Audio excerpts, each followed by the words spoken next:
토끼 기르기, 우리의 새로운 친구 토끼. 불과 몇 년 전만 해도 사람들에게 토끼는 동화 속에서나 나오는 예쁜 동물일 뿐이었다. 그런 토끼가 이제는 제법 우리 주변에 성큼 다가왔다. 토끼를 기른다는 것이 더 이상 그렇게 낯설지만은 않아진 것이다. 어느 생명인들 아름답고 사랑스럽지 않겠는가마는 토끼는 그 사랑스런 외모뿐만 아니라 성품과 행동에서도 사람들에게 좋은 친구가 될 수 있는 요소가 다분한 동물이다.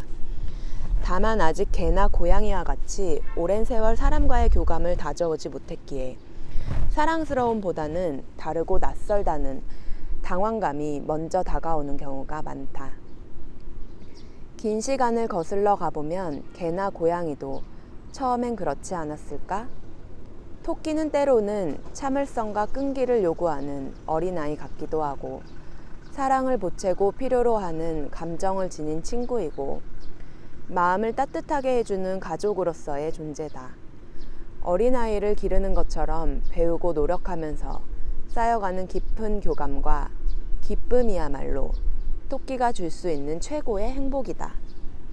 작년 한 해 동안 팔려나간 토끼의 수는 헤아릴 수조차 없지만 1년 이상 주인 곁에서 행복하게 살고 있는 토끼들은 그보다 훨씬 수가 적다. 아직은 국내에서 토끼에 대한 정보를 얻기가 쉽지 않고 그래서 토끼에 대한 우리의 이해가 얕아서 이루어진 일일 것이다. 이 책은 토끼를 가축이나 장난감이 아닌 소중한 생명이자 반려동물로서 받아들이고자 하는 사람들을 위해 쓰여졌다. 이 책에서는 토끼의 특성과 성장 과정을 자세히 담았다. 애완동물로 사랑받는 토끼 품종들을 상세히 소개했으며 토끼를 키울 때 필요한 도구들, 건강상의 주의점들, 토끼와 대화를 나누는 법까지 담아보았다. 낯선 동물이라는 벽을 좀 더 낮추고 이해의 폭을 넓히기 위한 다리로서 사람과 토끼가 새로운 반려자로서 현명하게 공존하기 위한 그 첫걸음을 조심스럽게 내딛어 본다.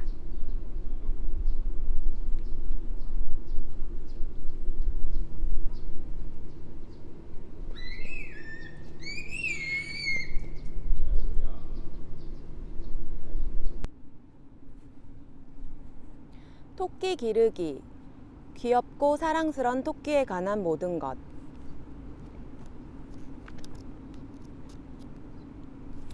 91. 이런 행동은 이런 뜻. 턱으로 쓱 문지르기. 토끼의 턱에는 사람은 느끼지 못하는 냄새가 분비되는 취선이라는 것이 있다. 토끼가 턱으로 취선을 쓱 문지르는 것은 자신의 냄새를 묻히는 행동으로 소유권을 표현하는 것이다. 동료들끼리도 이렇게 냄새를 통해서 서로를 인식한다. 만약 주인의 손이나 발에 이렇게 토끼가 턱을 문지른다면 그만큼 소중히 여긴다는 뜻이니 기뻐할 것. 점프, 공중 트위스트. 토끼가 기분이 좋다는 뜻, 신난다는 의미다. 뛰면서 머리 흔들기, 신나게 달리다가 방향 바꾸기도 토끼가 기분 좋을 때 보이는 행동들이다. 발 구르기, 스타핑. 토끼의 발 구르는 소리는 생각보다 커서 많은 사람들이 처음에 듣고는 깜짝 놀란다.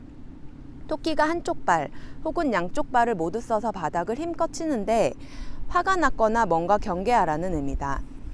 앞발로 땅 파는 흉내내기. 간혹 재미로 그러는 녀석도 있고 뭔가 불만의 표현으로 그러는 녀석들도 있다. 빙글빙글 돌기. 이성에 대한 호감으로 하는 행동이지만 불임수술을 한 토끼들도 즐겁거나 애정을 표현할 때 대상의 주위를 빙글빙글 돈다. 코로 콩콩 찍기. 청소를 할 때 토끼가 슬쩍 다가와 엉덩이나 다리를 입으로 콩콩 찍는다면 안녕? 하고 인사를 건네는 것. 밥그릇에 오줌 싸기. 밥그릇의 위치가 바뀌거나 밥그릇의 내용물이 마음에 들지 않거나 할 때 토끼는 밥그릇에 오줌을 싸는 경우가 있다. 물기. 공격적인 행동으로 무는 토끼들도 있지만 호기심의 표현으로 궁금증의 대상을 살짝살짝 물어보는 토끼들도 있다.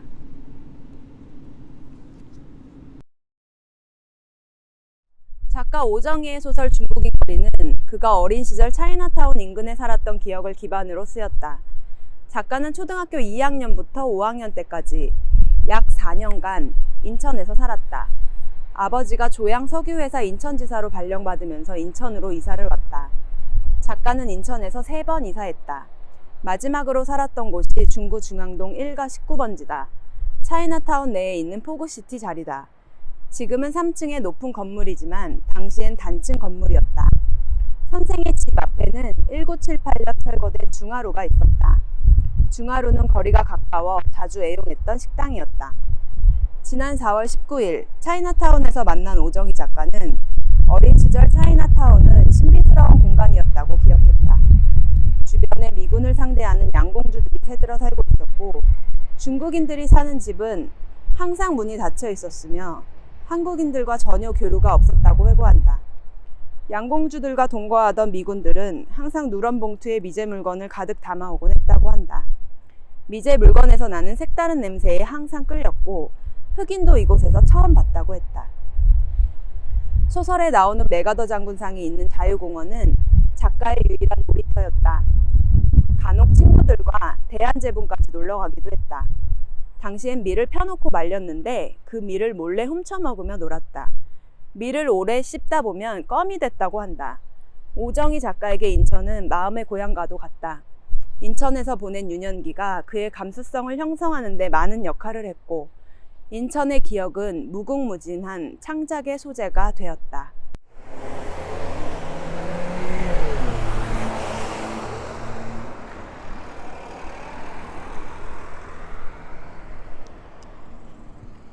바람 부는 날은 지하철을 타고 사랑하지 않는 일보다 사랑하는 일이 더욱 괴로운 날 나는 지하철을 타고 당신에게로 갑니다. 날마다 가고 또 갑니다. 어둠뿐인 외줄기 지하통로로 손전등을 비추며 나는 당신에게로 갑니다. 밀감보다 더 작은 불빛 하나 갖고서 당신을 향해 갑니다. 가서는 오지 않아도 좋을 일방통행의 외길, 당신을 향해서만 가고 있는 지하철을 타고 아무도 내리지 않는 숨은 역으로 작은 불빛 비추며 나는 갑니다. 가랑잎이라도 떨어져서 마음마저 더욱 여린 날, 사랑하는 일보다 사랑하지 않는 일이 더욱 괴로운 날, 그래서 바람이 부는 날은 지하철을 타고 당신에게로 갑니다.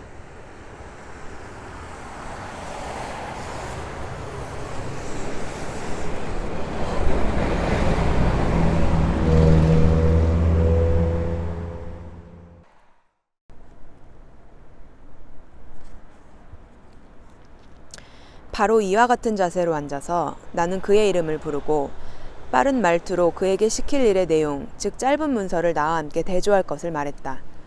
그러나 자신의 은신처에서 나오지도 않은 채 버틀비가 이상하게 조용하지만 단호한 목소리로 이렇게 대답했을 때 나의 놀라움, 아니 아연실색하여 당황해하는 모습을 상상해보라. 그러고 싶지 않습니다. 잠시 동안 나는 아무 말도 하지 못하고 앉아서 쇼크 상태에서 벗어나려고 안간힘을 쓰고 있었다. 내가 잘못 들었거나 아니면 버틀비가 내가 한 말을 완전히 다른 말로 착각한 것인지도 모르겠다는 생각이 퍼뜩 떠올랐다. 나는 이번에는 아주 똑똑한 목소리로 지시사항을 다시 되풀이했다. 그러나 마찬가지로 분명하게 들려온 것은 조금 전에 한 대답이었다. 그러고 싶지 않습니다. 그러고 싶지 않다고? 하고 나는 의자에서 벌떡 일어나 흥분한 채 방을 성큼성큼 가로질러 걸어갔다. 그게 도대체 무슨 소린가 자네? 머리가 돈 것 아닌가? 나는 자네에게 여기 있는 이 서류를 대조하는 일을 도와달라고 했네. 자, 밖에! 하고 말하면서 서류를 그에게 내밀었다. 그러고 싶지 않습니다. 하고 그가 말했다. 나는 버틀비를 쏘아보았다. 그의 여윈 얼굴은 태연했고 회색 눈은 어둡지만 고요했다. 동요의 그림자조차 그에게서는 찾아볼 수가 없었다.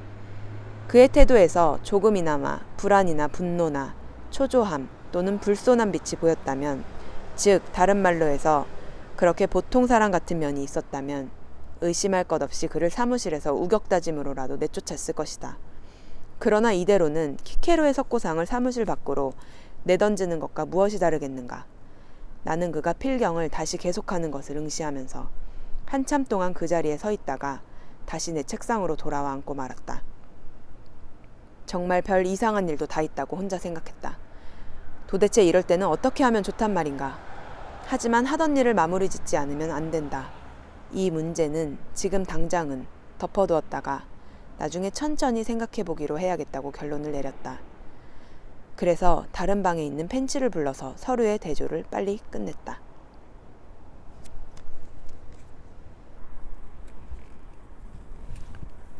어느 날 밤 자기 파트너인 관료와 함께 박사 클럽에서 나오며 그는 참지 못하고 이렇게 말했다. 저 말이죠. 얄타에서 너무너무 매혹적인 여자를 알게 됐답니다. 관리는 썰매에 타고 출발하다 갑자기 고개를 돌려 소리쳤다. 드미트리 씨. 왜요? 얼마 전 당신 말씀이 맞았어요. 철갑상어 고기가 상했더라고요. 너무도 평범한 이 말이 왠지 갑작스레 그로프를 당황하게 만들었고 너무도 모욕적이고 불결하게 들렸다. 얼마나 야만적인 사람들인가. 도대체 이 무의미한 밤과 지루한 날들은 무엇을 위한 것인가. 체호프의 단편 개를 데리고 다니는 여인의 한 대목이다. 휴양지 얄타에서 안나를 만나 로맨스를 겪고 모스크바로 돌아온 주인공 구로프는 이상하리 많지 생생하게 남아있는 그녀의 기억 때문에 답답해하다가 어느 날 밤 직장 동료와의 저녁 식사 후 불쑥 말을 꺼낸다. 저 말이죠. 그가 건넨 이 결말 없는 이야기는 동료로부터 지극히 상투적인 반응, 세련된 무시를 불러왔고 구로프는 납득할 수 없는 심한 모욕감을 느낀다. 중요한 사실은 막상 이 말을 하기 전까지 구로프는 안나가 자신에게 어떤 의미인지를 몰랐다는 점이다. 하지만 바로 이 모욕적인 대화 이후에 구로프는 더 이상 참지 못하고 무작정 안나가 사는 지방 소도시로 찾아가게 된다. 여전히 도대체 왜? 라는 물음을 가진 채 떠났던 그는 안나를 직접 만나고 나서야 모든 것을 명확하게 깨닫는다. 이 평범한 여자가 그의 삶 전체를 채우는 슬픔이자 기쁨이요. 그가 원하는 유일한 행복이라는 사실을. 위 사례는 대화의 본질에 관한 중대한 통찰을 담고 있다. 그건 대화라는 것은 말하고 싶은 것과 듣고 싶은 것이 먼저 있고 그게 두 사람 사이를 왔다 갔다 하는 것이 결코 아니라는 사실이다. 그게 아니라 말이 왔다 갔다 하고 나서야 비로소 두 사람이 말하고 싶었던 것과 듣고 싶었던 것을 알게 된다. 대화의 사상가 바흐치는 전자의 입장, 그러니까 대화가 두 명의 당사자가 각각 갖고 있는 정보를 꺼내 그것을 교환하는 과정이라는 생각을 거부하는 것에서 출발했다. 대화는 일반적 의미에서의 커뮤니케이션과는 다르다. 예를 들어 일정한 코드에 입각해 발신자로부터 수신자로 메시지를 전송한다는 식의 기호학의 기본 모델은 전혀 합당하지 않다. 기호학은 이미 완비된 코드를 통해 이루어지는 이미 완비된 전원의 전달을 우선적으로 다룬다. 그러나 엄밀하게 말한다면 생생한 담화에 있어서 전원은 그 전달 과정에서 처음으로 창조되는 것이기 때문에 본질적으로 어떠한 코드도 존재하지 않는다. 메시지는 그것의 전달 과정에서 처음으로 창조되는 것이다. 즉 메시지가 소통되는 것이 아니라 대화가 메시지를 만든다고 말할 수 있다. 대화의 본질을 전원의 전달이 아니라 새로운 것의 창조로 바꿔놓는 이런 발상의 전환을 바흐치는 코페르니쿠스적 전환이라고 불렀다. 그 전환에 따르면 중심적이고도 1차적인 것은 발신자에서 수신자에게로 전달되는 전원이 아니라 그들을 포함하는 대화적 관계 자체다. 이를 위해서는 자아와 타자를 양끝의 출발점으로 여기는 모델 대신에 대화 자체가 출발점이 되는 새로운 모델이 필요하다. 대화 자체가 출발점이 된다는 것은 바꾸어 말해 말이란 언제나 최소한 그것을 말하는 사람과 화자, 듣는 사람, 청자, 양자 모두에게 속한다는 뜻이다. 모든 발화의 필수적인 구성적 계기는 말걸기, 즉 누군가를 향하는 성질인 의미심장한 의사소통으로서의 대화는 본질적으로 공동 창작의 산물이다. 말은 개인들 사이에 존재한다.